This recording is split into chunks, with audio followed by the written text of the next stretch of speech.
Amigos, estamos de volta com o Plenário Esportivo aqui na Alesse TV e na Alesse FM e vamos falar de campeonato cearense. Ceará e Fortaleza venceram neste final de semana e avançaram direto para a fase semifinal. Ambos voltam a campo neste meio de semana, mas pela Copa do Nordeste.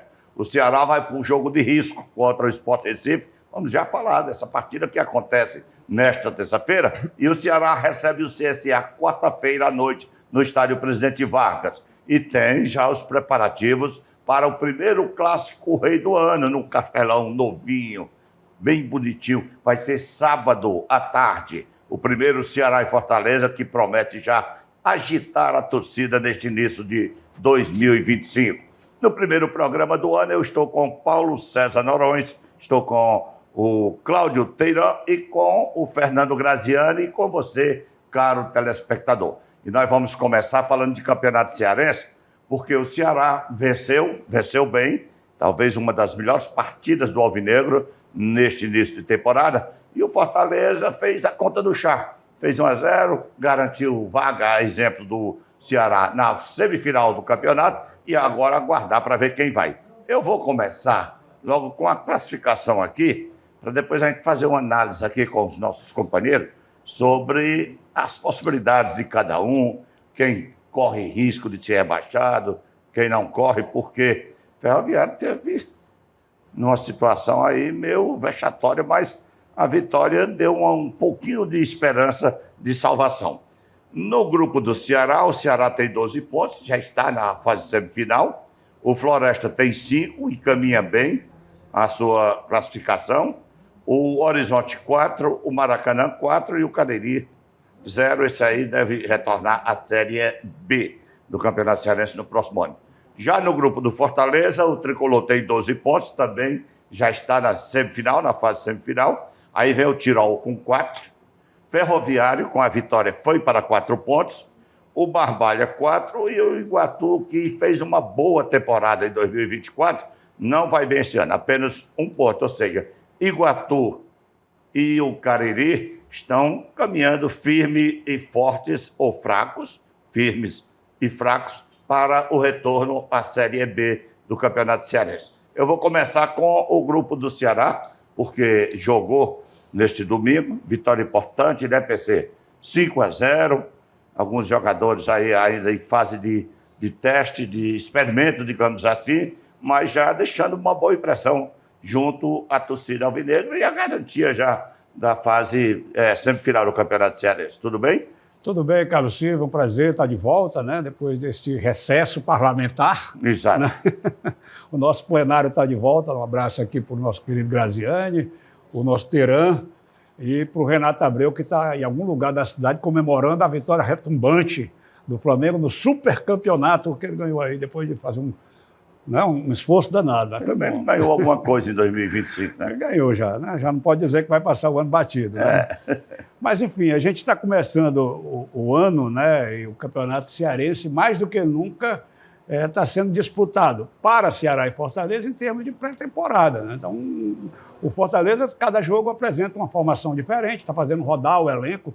O Vojvoda já usou 29 jogadores até agora. Quase 3 times. Exatamente. E o Ceará tem a necessidade maior de repetir a escalação no máximo que puder, porque está formando um novo grupo, um novo time, porque praticamente zerou em relação ao time que subiu no ano passado. Teve aí, acho que, cerca de 60% de mudanças, né, do elenco, e com isso é necessário que se forme uma base boa, nova, para dar liga, né, para tentar dar liga, para que o time possa se deslanchar. O começo do Ceará, em termos de resultado, foi muito bom, ganhou os 4 jogos que se disputou.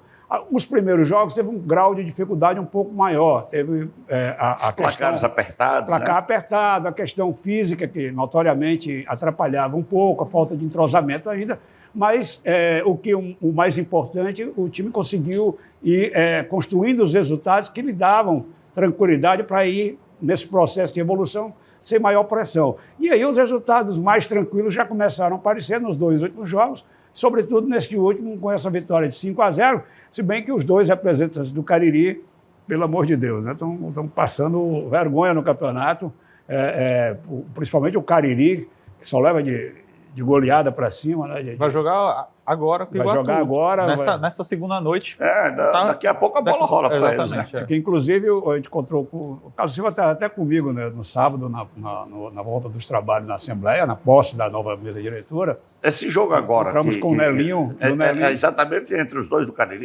Não, é Iguatu e Cariri agora. Pronto, são os dois lanternas. O Iguatu vencer nesse jogo, ele irá para 4 pontos. Aí embola tudo no grupo do Fortaleza. Mas tem que lembrar que tem time... no caso do grupo do Fortaleza...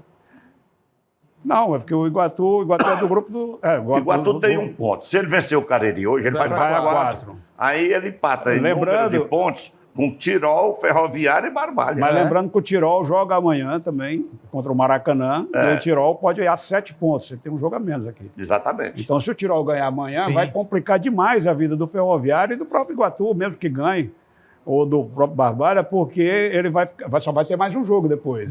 Só tem mais uma rodada. Então, a situação... eu vou deixar o grupo do Fortaleza para depois, porque está falando do Ceará. E focar mais nesse do Ceará. O Ceará caminha mais para Ceará e Floresta, os dois, né? É o que se na verdade desenha, são 3, Mas tem o Horizonte aí. Tem o Horizonte. O Horizonte pode ganhar e ir a 7, né? Aí já passaria o Floresta.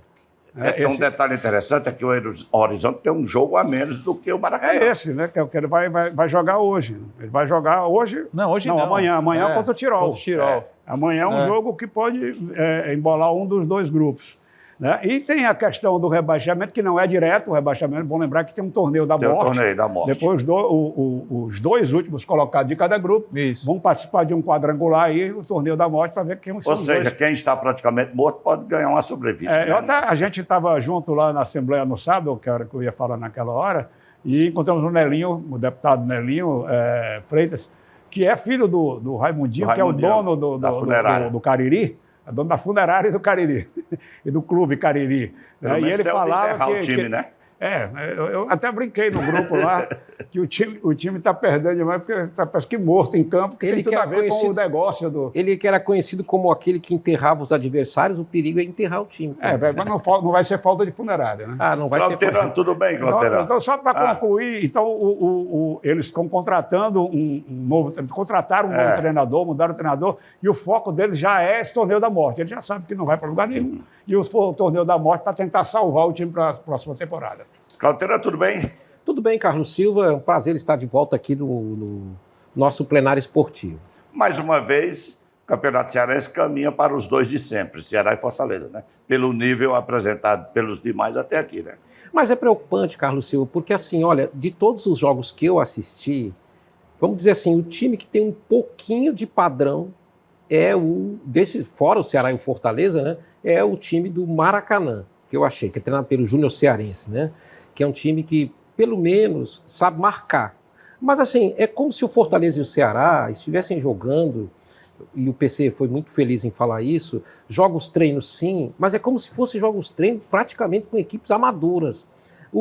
A qualidade técnica nunca foi tão ruim, porque antigamente nós tínhamos qualidade melhor nesses times, em relação, por exemplo, ao Limoeiro, em relação ao Itapipoca, em relação ao quase finado Icasa, né? Guarani de Sobral. O Guarani de Sobral, né? Guarani de Juazeiro. E hoje, o que acontece? O Campeonato Cearense, eu sou um entusiasta do Campeonato Cearense, sou favorável à existência, mas ele não pode continuar dessa maneira, com esse tipo de regra atual, que, a meu ver, não contribui em nada para que a gente tenha um mínimo de qualidade e, inclusive, de esperança de renovação. Eu fico olhando para a Copa Fares Lopes, né? Ela também não funciona no sentido assim, de qualificar de alguma maneira essas equipes que acabam disputando lá.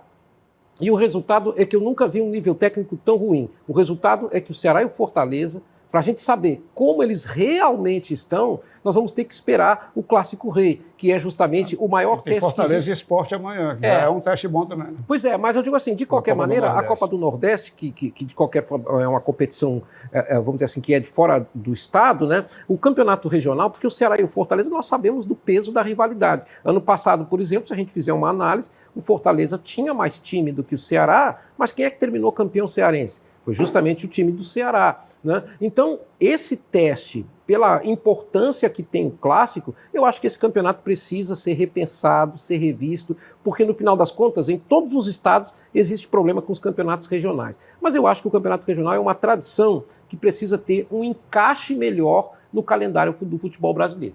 Ô, Graziano, tudo bem? Tudo bem. Eu só não entendo, Graziano, inclusive eu vi a opinião de vocês. O Ceará e o Fortaleza trabalharam muito nos últimos anos de trabalho para aumentar o número de torcedores no interior, porque há muitos torcedores no interior cearense, torcem Flamengo, Vasco, Corinthians, São Paulo, não ligam muito para o futebol daquilo. Aí começaram a criar as embaixadas. Tem no Icó, tem em Juazeiro, tem em Sobral, e lá em São Benedito, todo canto.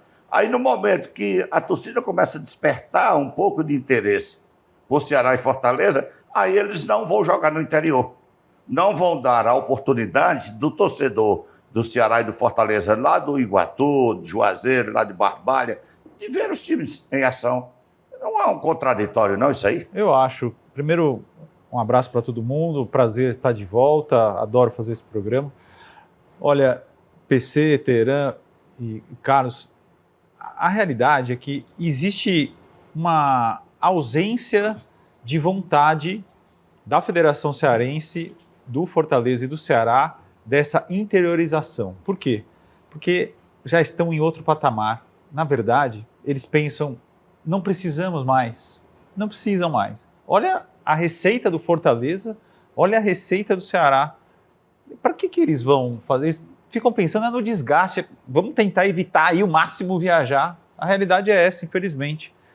E aí a gente tem... Sem falar a qualidade dos gramados do interior, com exceção de Juazeiro. Né? Exatamente, é muito complicado. Tá? Então acaba tendo essa diferença.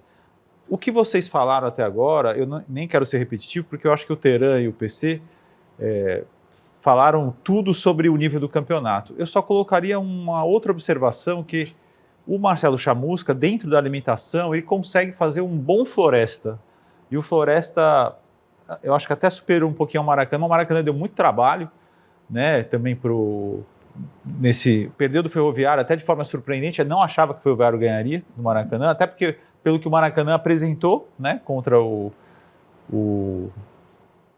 nos jogos anteriores, né? Com o Júnior Cearense, principalmente no jogo contra o Fortaleza. Agora, especificamente do Floresta, acho que é um time que está se preparando para a Série C. Afinal de contas, depois do Ceará e do Fortaleza, é o time que está melhor colocado no ranking, em divisão, né? Porque vai disputar a Série C.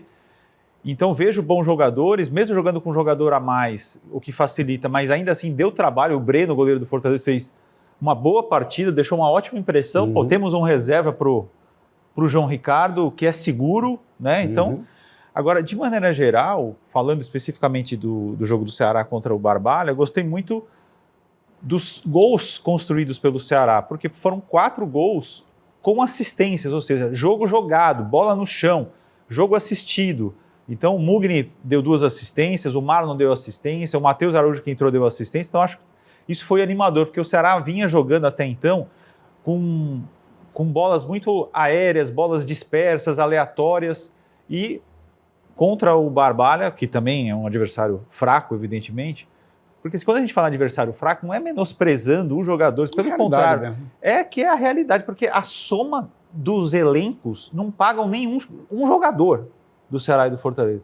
A folha da maioria dos times não paga um jogador do Fortaleza e do Ceará. Verdade. É um negócio assim, não tem como ter uma outra forma. Acho até que a fórmula do Campeonato Cearense é muito positiva, imaginando que tem a Copa do Nordeste. O Ceará e o Fortaleza, historicamente, e aí a gente tem que dar mérito, que o Marcelo Paes e o Robson de Castro tinham aquelas rusgas para a imprensa, mas eles foram muito unidos sempre. Comercialmente. Né? Comercialmente e em relação à fórmula do campeonato. Eu lembro que no dia que essa fórmula atual foi aprovada, o Marcelo Paes e o Robson de Castro foram no mesmo carro para a federação, lá no hotel, para fazer a reunião. Então, são poucos jogos do Campeonato Cearense. Então, porque eu até conversando com o Maurinho, o filho do Mauro Carmelo, ele falou, olha, a gente tem que imaginar o Campeonato Cearense hoje junto com a Copa do Nordeste. Então não dá para apartar mais. Então, os jogos da Copa do Nordeste e do Campeonato Cearense são quase a mesma coisa. Né? O calendário tem que ser feito dessa forma. Agora, o desafio, como o Teran falou, de melhorar o nível dos times sem ser Ceará e Fortaleza é um desafio, eu diria, quase impossível de melhorar. O mais difícil é porque a gente tem... Quando o Teran falou isso, eu tinha acabado de falar, eu não quis interromper para não parecer que eu queria tomar porque você não é o Renato Abreu. Mas como você voltou ao tema, é interessante observar que a gente tem que levar em consideração isso. Nos campeonatos, a gente já viu muitos campeonatos estaduais aqui do Ceará, onde os times grandes, o Ceará e Fortaleza, tinham dificuldade no início, porque eles terminavam de jogar o ano anterior mais tarde, tinham muita mudança de elenco do ano para o outro, começavam a trabalhar mais tarde, não tinham tanta quantidade de qualidade, ou seja, terminava jogando com muitos amadores. Eu fui diretor do Fortaleza por 2 oportunidades, e eu lembro que teve um ano que nós começamos o campeonato, o Cearense, a fase preparatória, nós não tínhamos 22 jogadores para fazer um coletivo a pronto. E, por outro lado, você tinha os times tradicionais do interior e da capital também, que vinham tinindo com os jogadores que começavam a treinar em dezembro. Exatamente. E já entravam no campeonato já prontos. E a diferença não era tão grande. Hoje você tem que levar em consideração que o Fortaleza tem um orçamento de 300 e tantos bilhões. Sim. O Ceará tem agora um orçamento, acho que de 150. Não, 200 mais de 200 bilhões. Não, então é difícil você formar. É impossível, na verdade. Olha o que o Fortaleza está fazendo. O Fortaleza está jogando dia sim, dia não, sem sentir. Por quê? Porque tem 3 times. Bota um time hoje, depois da manhã outro time, depois volta o anterior. Ainda tem jogador para estrear. Ainda tem jogadores. Tem o jogadores. Mas eu queria colocar uma questão para vocês. Só concluir o que o Paulo César acabara de falar. Ainda não estreou o Davi Luiz. O Ávila, né? O Ávila. O Rosseto. Não, o Rosseto não jogou ainda. Já está apto a voltar. Ainda não jogou o Kevin Andrade, que está fazendo gol lá na seleção da Venezuela. O próprio Vai voltar Luiz agora. ainda não jogou, né? E não jogou o Cauã, que está na seleção brasileira sub-20. Né? Agora, é difícil você ter hoje essa qualidade. Quer dizer, eu não acho os times... Eu acho que muito abaixo está o Cariri e o próprio Barbalha. Realmente são 2 peneiras. Parece até amador. O Cariri, e olha a importância. é frágil, que dá pena, às vezes. Mas você agora só para concluir, o Tirol, por exemplo, é um time que eu acho que bem arrumadinho. Fez um bom jogo contra o Ceará, tem feito um bom jogo. É um time arrumadinho. O Floresta e o Maracanã são os 3 que eu acho que assim, o Ferroviário, para mim, está uma decepção até agora, em termos de resultado e em termos de produção. Não produz essas coisas todas. E pode se complicar, pode até ir parar. Não, mas a situação dele agora melhorou, e isso serve até para análise de vocês, porque ele está com o mesmo número de pontos do Barbalha. Só que o Barbalha joga fora o último jogo com o Maracanã e o Ferroviário joga com o Cariri praticamente não, já é eliminado. E no critério de desempate, os 2 estão praticamente muito parecidos, só que o Ferroviário tem 1 gol a menos. O Barbalha tem 5 a menos. O que ajudou. E eles não têm a possibilidade de confronto direto, porque não. Joga contra outro. O que ajudou o Ferroviário, só para passar a palavra para o Teran, é o Barbalha ter tomado a goleada do Ceará. Foi, exatamente. Foi por isso. Diga lá, Teran. O Ferroviário fez um bom jogo contra o Sport. Que eu achei assim, pronto, agora vai. Foi uma exceção. Mas o time do Ferroviário está muito semelhante àquele time do ano passado. Ainda é um time dependente do Ciel, que não está jogando. Que não está jogando. Nem ele, nem o Janildo, que são os 2 principais jogadores. E o Ferroviário, do segundo jogo de malogro aqui no Campeonato Cearense, eu estava falando em demitir o treinador.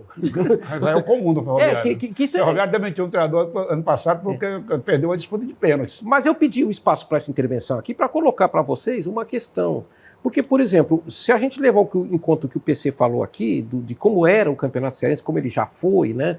Eu me lembro que eu estava no Castelão, fui assistir o jogo e tinha o terror do Fortaleza, que era o Alcimar, né? Aquele atacante do Icasa, né? Sim. E venceu o Fortaleza de 3-1 dentro do estádio, do estádio do Castelão, né? O Fortaleza, na época, com o Lúcio Bala, com o Homem-Raio, o Rinaldo jogando. Clodoaldo e tal. Bom, aí o que eu quero colocar? Lá no Rio de Janeiro, que tem um campeonato, inclusive, com 12 times, né, que é notável, né, que o Rio de Janeiro tenha 12 times lá participando do campeonato carioca. Lá, quem estava liderando até bem pouco tempo era o Maricá, E o Volta Redonda também, enquanto os outros times estavam pegando no tranco, né, começando e tal, os jogando grandes... com time sub-20. Por que é que lá no estado do Rio de Janeiro, onde temos times, por exemplo, como o Flamengo, que são maiores do que o Fortaleza e o Ceará, do ponto de vista patrimonial, né, assim como o próprio Botafogo e tal, como é que lá dá para fazer um campeonato regional com um pouco mais de Copa do estrutura? Nordeste, né, lá.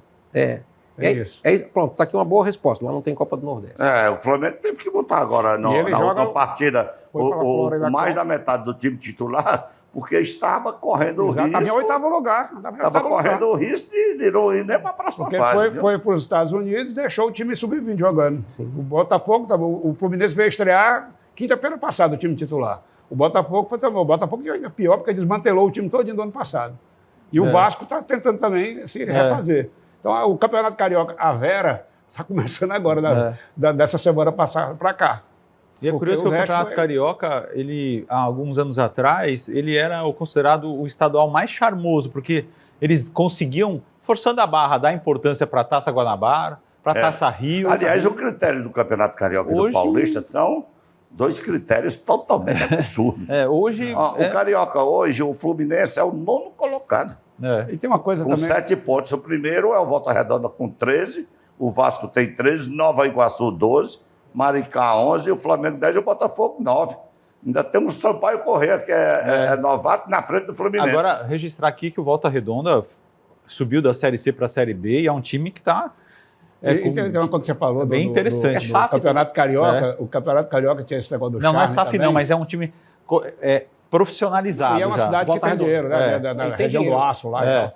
Mas você falou do charme do Carioca, que o Campeonato Carioca era diferente, primeiro porque o Rio de Janeiro era a capital da República. Então, na época de ouro do Campeonato, então, era um futebol de bairros, praticamente. Era mais parecido com Buenos Aires. Tinha um estádio aqui, outro acolá e tal, e times se resolviam no tempo que os estaduais eram um grande negócio. O campo do Madureira era um excelente. Não, mas é porque era uma força... O Madureira, o América. Volta Redonda, o campo do Volta Redonda já sediou jogos de Série A do Campeonato Era uma forçação de barra, porque colocavam a Taça Guanabara como se fosse um título importantíssimo, e na verdade era um turno. Porque antigamente a Taça Guanabara era um campeonato à parte.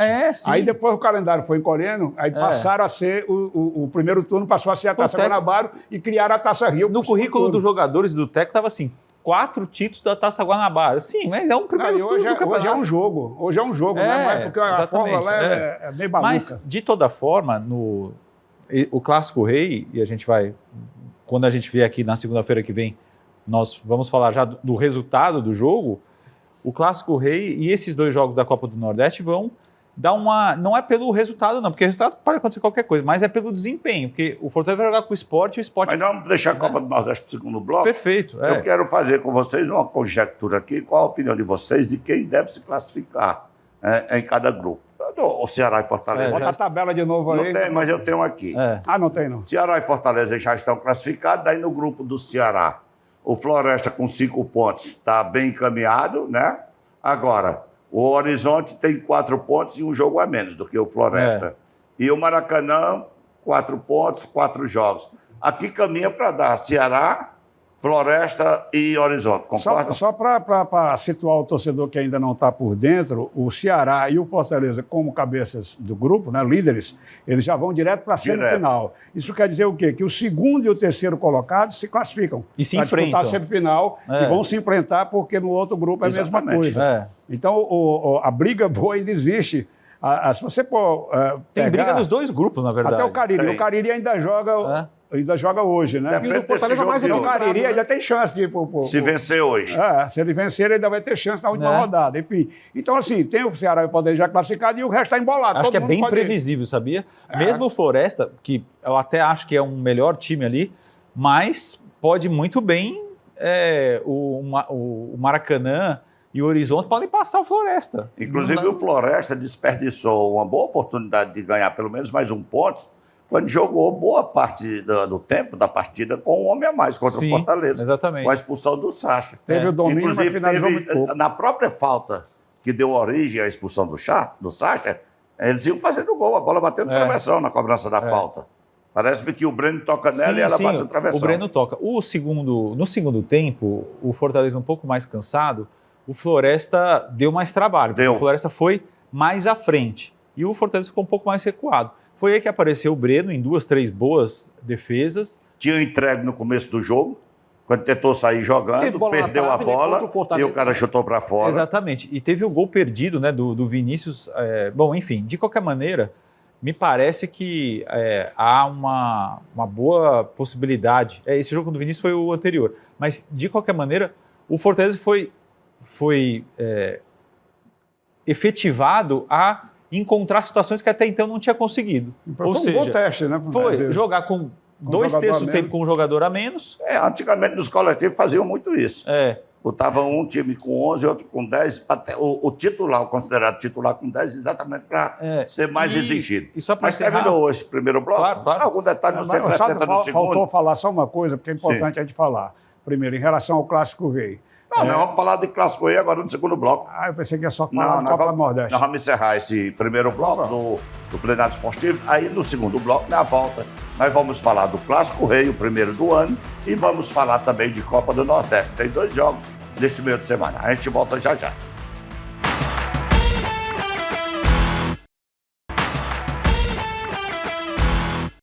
De volta com o segundo bloco do plenário esportivo, aqui na Alesse TV e na Alesse FM, ao lado de Paulo César Norões, Cláudio Teran e Fernando Graziani.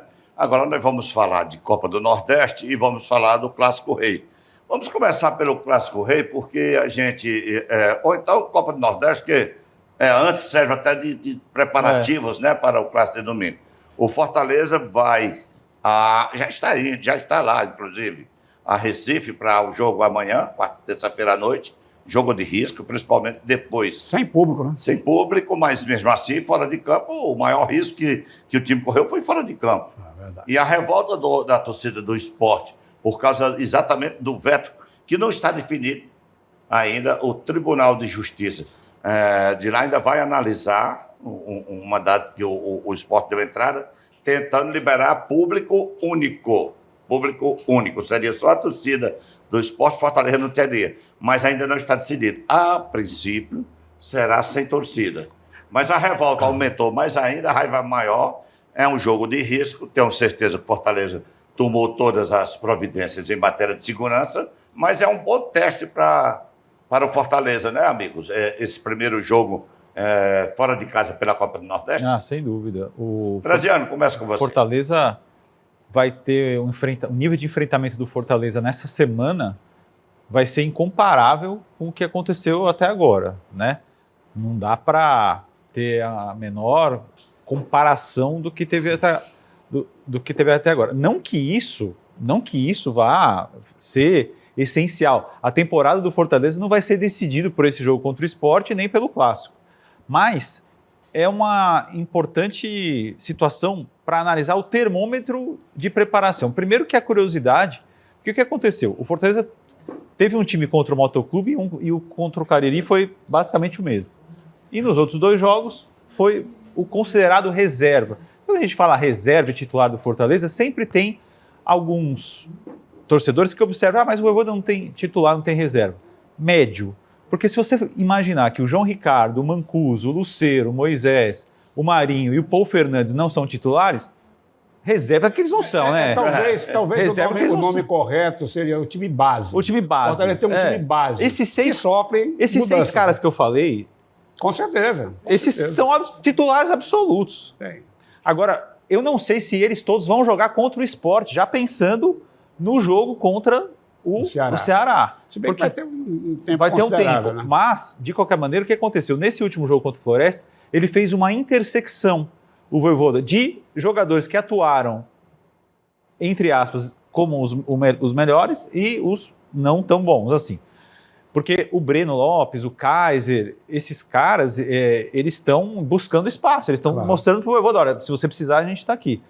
A briga na zaga do Pikachu tem entrado e feito gol. Pô, já fez 3. Está fazendo gol. Ele já está com 58 gols, o Pikachu, na vida dele do Fortaleza. Um cara que não é nem era atacante, agora é mais atacante do que antes, mas o que eu quero dizer é o seguinte, a briga no elenco do Fortaleza está muito insana, porque se você analisar que o time tem 4 ótimos zagueiros, 2 zagueiros bons e ainda a revelação Gustavo Mancha... Ainda tem 2 que não jogaram ainda, que então, que tem... Mas eu incluo, se você pegar a zaga do Fortaleza, Para mim, Brits, Kusevich. deveria começar Brits e Kusevich, os dois melhores. Só que o Davi Luiz e o Gaston são excelentes. Em forma... Ainda tem o Cardona e o Tite. Então, mas o Cardona e o Tite, acho eles... Por isso que eu falei, acho eles bons, mas um pouco abaixo.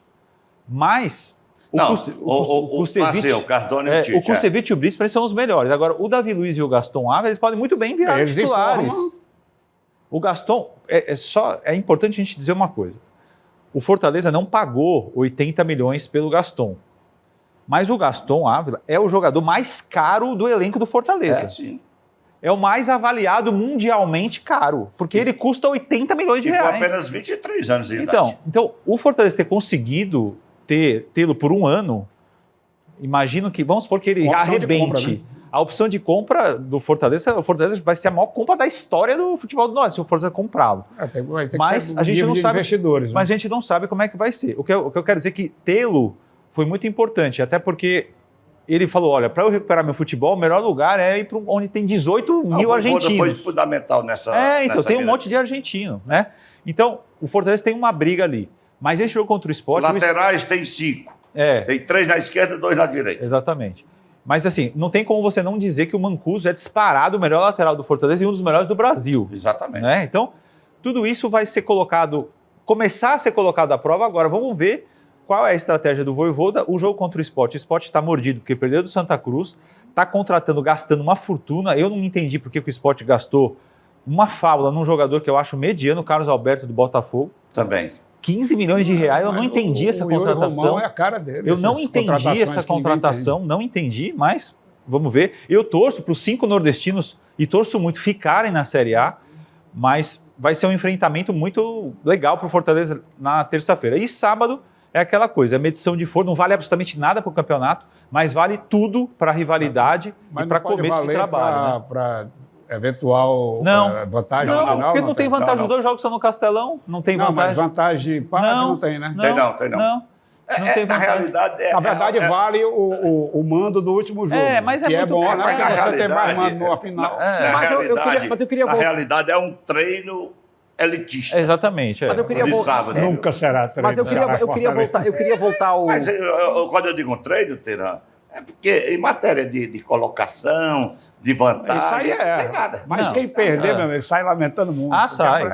Porque olha, com essa brincadeira aí, o Renato Gaúcho saiu do Grêmio, mas deixou o Grêmio lá com uma grande vantagem de vitórias sobre o Internacional e campeonatos que ele ganhou em cima do Internacional. Né? Que isso causou uma mágoa ao torcedor do Inter lá, que nesse ano, por exemplo, lá não se admite que o Inter tem um time com um elenco estelar, não ganha o Campeonato Gaúcho, justamente por essa questão que foi colocada. Mas assim, aqui na Copa do Nordeste, ano passado, se esperava mais do Sport do que o Sport obteve. O Sport também contratou, dentro da realidade da Série B. Você chegou na semifinal, né? O Sport tinha um elenco forte, o Fortaleza foi lá e ganhou bem do Sport dentro de Recife, né? E há uma rivalidade enorme entre esses times. Eu acho que a maior rivalidade do Nordeste hoje, talvez equiparada, por exemplo, assim, a Fortaleza e Bahia, né, aquela rivalidade regional dentro da nação nordestina, eu acho que hoje Fortaleza e Sport é talvez a maior rivalidade que temos aí, vamos dizer, em situação de empate aí com a rivalidade do Bahia com Fortaleza e tal, ou com o próprio Ceará. Porque tem uma rivalidade mesmo de antagonismo. Fortaleza e Bahia não é tão antagônico. Mas com o Recife... Esporte é um problema de torcida, né? E o Recife... Pelos eventos que aconteceram, aquele caso do ônibus do ano passado, tudo isso esquenta. Se você ouvir determinados programas da Crônica Esportiva Pernambucana, o bairrismo lá é absurdo. Né? Eu acho que essa rivalidade é porque eles admitem tudo, mas o Fortaleza está à frente do futebol pernambucano inteiro. Para eles é uma desgraça. Então eu acho assim, esse fator vai ser do Fortaleza ainda está lá? Porque era o Felipe, o Lucas Lima, Romarinho. Não, o Felipe saiu. Foi jogar na China. O Felipe jogou, né? Foi, né? Saiu, e o Lucas Lima está jogando muito bem lá, por sinal, né? Lucas Lima jogou ano passado na Série B. Deixa eu até dar aqui uma informação, e com a devida referência ao Afonso Ribeiro, jornalista que publicou no Povo, que Da arbitragem? Não, tudo a ver com o que o Carlos estava falando, ó. O ônibus do Fortaleza já está tudo acertado. Em Recife terá escolta 100% do tempo. Ou seja, acompanhado por policiais no caminho do aeroporto pro hotel, após o desembarque, ida e volta do estádio da partida e novamente para o aeroporto para a viagem de volta. Isso já era um planejamento alinhado, só que agora ficou ainda pior. Eu não tinha essa informação 100% assim, mas eu já tinha uma informação preliminar de que a segurança vai ser até eles passarem da catraca do aeroporto lá. Sim. Até embarcar. Agora é um absurdo porque isso aí é coisa de guerra, né? Eu isso acho é coisa de guerra. Eu acho que Já viram aqueles ônibus da polícia, aqueles ônibus que tem uns ônibus da polícia que são feitos para transportar presos? Sim, que eles gaiola, né? Eles têm uma gaiola lateral no lugar dos vidros, né? Porque, na verdade, é assim... Eles são do Tribunal de Justiça. Pois é. Que é para trazer presidiário para julgamento. E pronto. Mas olha o que nós estamos hoje entrando numa fase que o Brasil é um país que não aprende com tragédia, né? E isso em todos os níveis, em todas as áreas. Mas a gente consegue piorar, né? Essa de sábado agora. A gente não muda nada. Porque, olha, em 1989, quando houve aquela tragédia dos hooligans lá na Inglaterra, por que lá resolveu? Porque lá, aquele pessoal que fez aquela confusão, eles foram banidos dos estádios mesmo. Em dia de jogos lá, aquela turma é presa. Eles têm que se apresentar numa delegacia. Isso aconteceu porque quando houve aquela tragédia, as autoridades do país, elas se reuniram e chamaram para si a responsabilidade, com as decisões de Estado. Exatamente. Uma política de Estado para resolver o problema. Então mudou-se legislação, mudou o conceito. Eu lembro que eu li muito a respeito dessa época, contrataram o maior especialista em segurança de massa lá e chamaram para ser consultor. E a primeira coisa que ele falou, disse, olha, a primeira coisa que a gente tem que fazer para acabar com essas coisas animais dentro do campo é parar de tratar o torcedor como animal. Tira essas grades, tudinho aí. Mas vão invadir o campo. Eu disse, não, nós vamos dar ao torcedor a prerrogativa de querer ou não entrar no campo. Agora, se ele entrar, ele será punido severamente. Exato. Mas hoje, PC, eu vi um vídeo... Mas para isso se criou todo o entorno de responsabilidades para fazer funcionar. Porque não adianta... vamos resolver aqui. Aqui só se fala nisso ao sabor de fatos. Teve um fato agora em Pernambuco, aí discute um mês, dois já esquece. Não, e não resolve. Olha, se você... Não, mas não resolve porque olha o que acontece. Olha só, paliativo. Olha o histórico recente das torcidas organizadas aqui no Brasil. A torcida do Corinthians matou uma pessoa lá no exterior. No Peru, eles mataram um torcedor. Na Bolívia. Um sinalizador. Na Bolívia. Eles mataram. Me diga o que aconteceu com essas pessoas. Torcedor do Santa Cruz, como heróis aqui. Torcedor do Santa Cruz matou um outro com um vaso sanitário. O cara entrou no banheiro do estádio, arrancou o vaso sanitário e jogou embaixo e matou. Lá de cima, lá do mais alto da rua. Essa torcida do Palmeiras, a Mancha Verde, uma das mais violentas do país, essa torcida já matou pessoas. Aqui mesmo, o Fortaleza, todo jogo que tem, lá no meio da torcida tem um banner de um torcedor que foi morto em briga do Botafogo. Em briga de torcida. Era o presidente da turma. Pois é, então assim, são situações que assim, o que foi que nós aprendemos com essas tragédias? Então elas vão aumentando. Essa imagem do jogo do Santa Cruz com o Sport foi impressionante. Na hora que os torcedores vêm descendo, como se fosse assim uma rebelião popular, né? E aí eu pensei, eu digo, vem cá, mas o que o Brasil aprende com as tragédias? Porque isso só vai se avolumando, isso só vai piorando. Eu até vi uma pergunta, eu acho que foi, eu estava escutando um programa, acho que foi do Sérgio Ponte, em que ele fez uma boa entrevista com alguém sobre o fato de ter torcida mista aqui, né? Porque lá, olha, rivalidade maior. Não, eu vou explicar. Foi o presidente do Tribunal de Justiça, do TJDF aqui, que ele tem essa ideia de colocar no Clássico Rei um lugar no estádio que torcedores do Fortaleza do Ceará, como tem no Maracanã, estejam juntos. Tem no Maracanã isso. No Grenal tem. No Grenal tem. Em Minas já testaram e não houve problema. Por curiosidade, na matéria que o Instagram do Povo fez, a maioria ali era contra. Até porque as torcidas do Fortaleza e do Ceará estão suspensas porque brigam entre si. Imagina. Então, o pessoal está achando que é melhor, neste momento, não patrocinar isso para evitar. Isso aí vai ser legal quando você tiver já algumas providências, como a questão facial, reconhecimento facial. Mas olha, eu vi um negócio hoje que eu achei um absurdo. Um cidadão que eu não conheço, mas pelo o perfil, parece ter uma certa influência junto à torcida do esporte, e ele no Instagram, condenando a governadora pela atitude dela de suspender a torcida nos estádios por 5 jogos, cobrando dela que ela não entendia de futebol, tudo, mas esse mesmo cidadão não faz um apelo aos colegas dele, torcedores do esporte, para não irem brigar. Embora nesse caso todo mundo tem razão, porque de fato, Carlos Silva, quando a gente vê uma decisão dessa, fecha os estádios por 5 jogos, você está punindo quem não tem nada a ver com a confusão. Porque a confusão nem no estádio foi briga de rua, longe do estádio. Sim, Paulo. Não, eu estou entendendo. Vou concordar, mas será, por exemplo, que a diretoria do esporte, as lideranças de torcida do esporte, se manifestarem fazendo um apelo para que acabasse com isso? Não, mas faz. Mas Ou vai só protestar contra a decisão da governadora? A decisão você da sabe governadora... que tem gente influente dentro dessas torcidas que essas pessoas são ouvidas.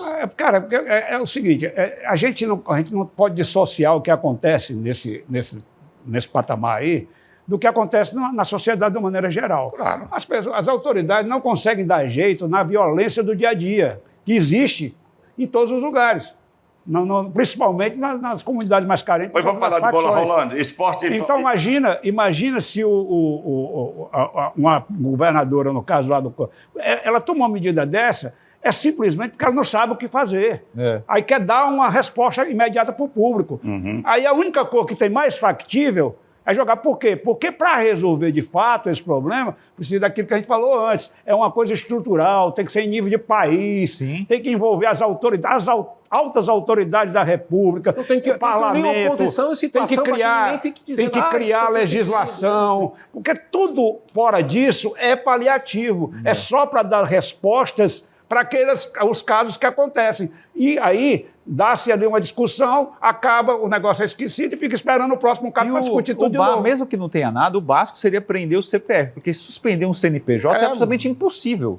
E vem aí a biometria aqui, facial, vai deixar mas se ela não vier acompanhada... Muitos brigões de fora. Mas se ela não vier acompanhada de uma série de medidas, inclusive mudança de legislação, a legislação tem que ser aperfeiçoada para atender esses problemas de hoje, que são problemas mais recentes. O nosso Código Penal é muito antigo, um bocado de coisa. Defasado totalmente. Exatamente, não leva em consideração. Então, por isso que eu falo... Defasado e brando. Por isso que eu estou dizendo, isso não é uma coisa que vai ser a governadora A, o presidente B, é uma coisa de Estado, a biometria todo. A biometria ela precisa vir, no mínimo, com um grande treinamento de quem for comandar tecnicamente, um banco de dados absolutamente correto e justo para você não ter a probabilidade de você pegar alguém que é inocente.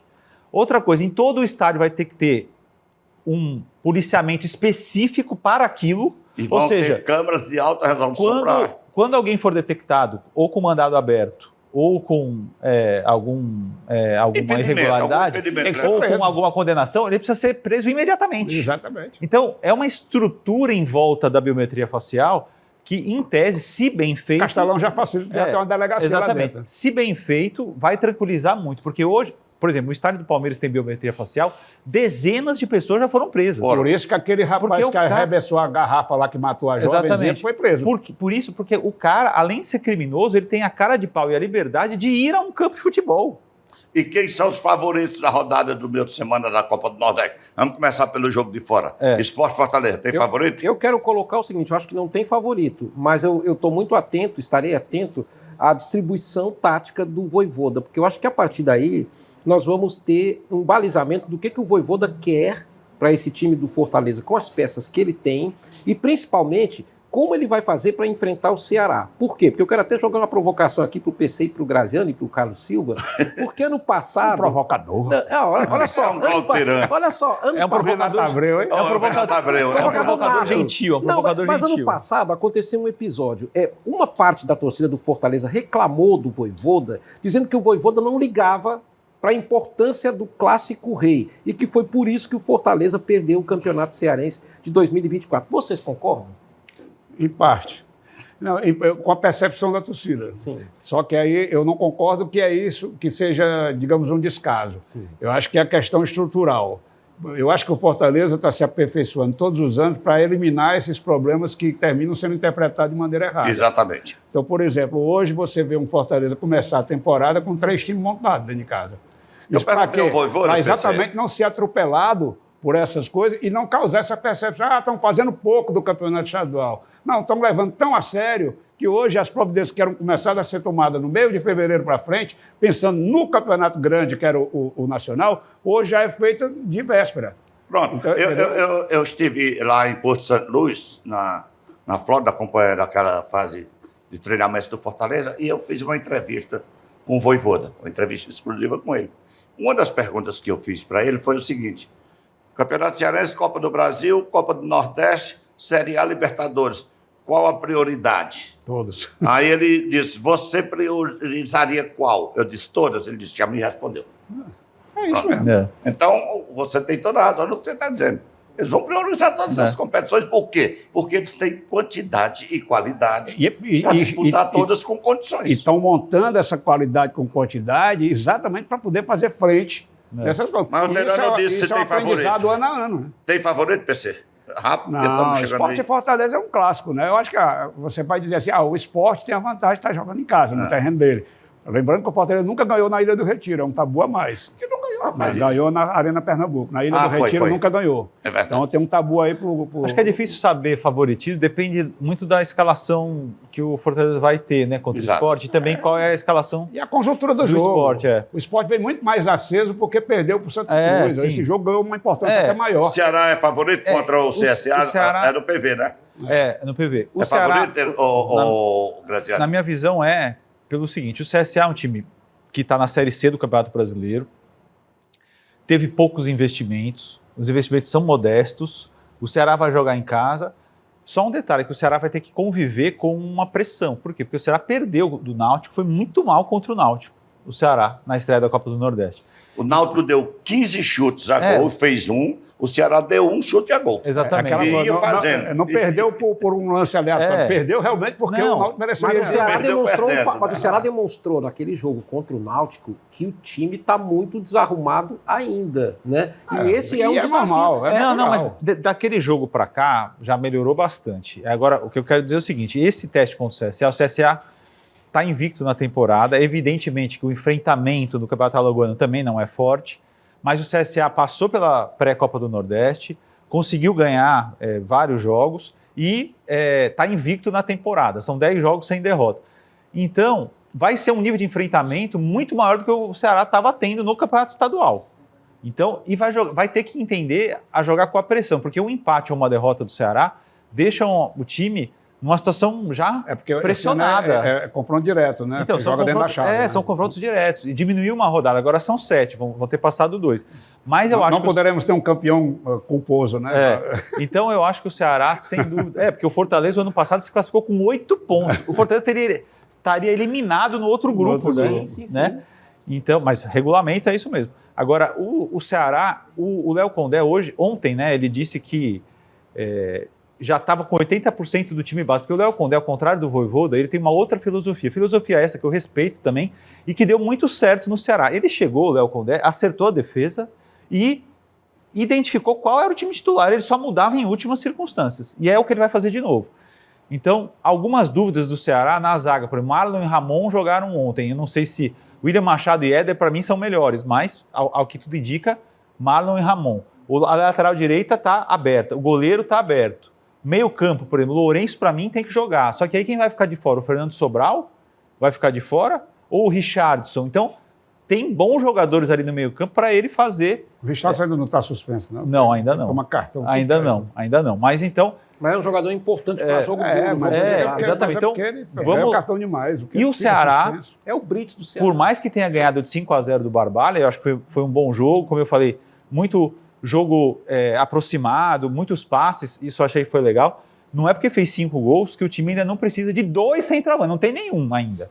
Nós estamos no começo de fevereiro e o Ceará não tem centroavante. Até porque isso é uma peça algo difícil muito de você cruzar. relevante. O time não pode se dar ao luxo de começar, de perder essa janela e ficar sem um centroavante de ofício. Se não consegue contratar 2, que contrate pelo menos um jogador que... Porque o Pedro Henrique pode fazer ali, o Ailon pode fazer ali, mas eles não são centroavantes de ofício. E o Ceará precisa de um jogador fazedor de gol o quanto antes. Não dá para a equipe ficar tanto tempo, porque o estadual é quando você entrosa, quando você faz pré-temporada, quando você ganha o ritmo de jogo, quando você fica fisicamente bem preparado e quando você faz gol para aumentar a confiança. Esse centroavante até agora não existe. E principalmente para quem está montando um novo Exatamente. time. Então, não tem como o Ceará ficar mais muito tempo sem centroavante. Já está há muito tempo sem o centroavante. Eu entendo, compreendo, o Ceará não vai fazer loucuras. Respeito muito o Haroldo Martins, acho um grande dirigente, inclusive uma mentalidade moderna, uma mentalidade de não gastar mais do que ganha. Eu entendo que a inflação do futebol brasileiro está uma loucura absurda. O Júnior Santos foi vendido por 50 milhões de reais, é um negócio chocante. Total. Um jogador de 30 anos que não vai ser revendido, que nem é tão artilheiro assim, vendido por 50 milhões. O Tassiano, que é um jogador razoável do Bahia, foi por 30 milhões. Não, aí é a dificuldade. É um negócio qualquer caro, centroavante hoje. Se você for analisar... Primeiro é difícil você ter um bom centroavante hoje à disposição. Carlos, Teran, se você for analisar, quantas temporadas o Eric Pulga fez para ser vendido por 22 milhões de reais? Uma boa, uma Série B. Ele tem uma boa Série B. E foi vendido por 22 milhões de reais. É uma loucura. É uma loucura, é um valor assim exorbitante. E com esse movimento de SAFs, tem garantia tende que a ele vai ser aumentar titular cada vez no Bahia? mais. Ele não começa como titular, agora ele já fez 2 gols, agora como o Bahia vendeu o Biel, maior venda da história do Bahia, o Biel, que foi comprado, o Bahia comprou do Fluminense por 10 milhões de reais e agora vendeu por 50 para o Sporting. Então, o Eric Pulga vai para a vaga do Biel, já foi contratado por isso. Sim. Ele não começa como titular absoluto, mas é um jogador que acho que o Rogério Ceni vai escalado durante muitos jogos. Principalmente quando começa a Série A, que tem muitos jogos que a transição é fantástica. Exatamente. É necessária. Mas o mercado está uma loucura absoluta. É um negócio inacreditável que está acontecendo. O preço do jogador passou totalmente dos limites do razoável. Né? E com essa análise perfeita, vamos encerrando o plenário. Terminou não falando do clássico. Falamos sim. O clássico eu ia dizer naquela hora que nós não vamos ter, nós vamos ter árbitro de fora. Os Ceará e Fortaleza acordaram. Já acordaram? Vai ter árbitro, vai ter VAR? Vai ter VAR. Agora o VAR é que eu estou esperando. É possível que no clássico Ceará e Fortaleza não tenha o VAR. Se não tiver VAR... Agora, ao mesmo tempo, é sacanagem com os demais jogos, né? Porque sim, é verdade. É completamente contra a isonomia, né? Os demais que ainda decidem alguma coisa, que é a classificação, não tem. Aí no jogo que em termos de pontuação não vale nada, vai ter? Eu quero crer que não. Vamos encerrar o plenário esportivo de hoje, agradecendo a você, meu caro telespectador, ao Paulo César Norões, ao meu caro e direto amigo Cláudio Teran e ao Fernando Graziano. Na próxima segunda-feira nós estaremos de volta, aí sim, com tudo sobre a rodada da Copa do Nordeste e o primeiro Clássico Rei do ano. Um abraço a todos e uma feliz semana.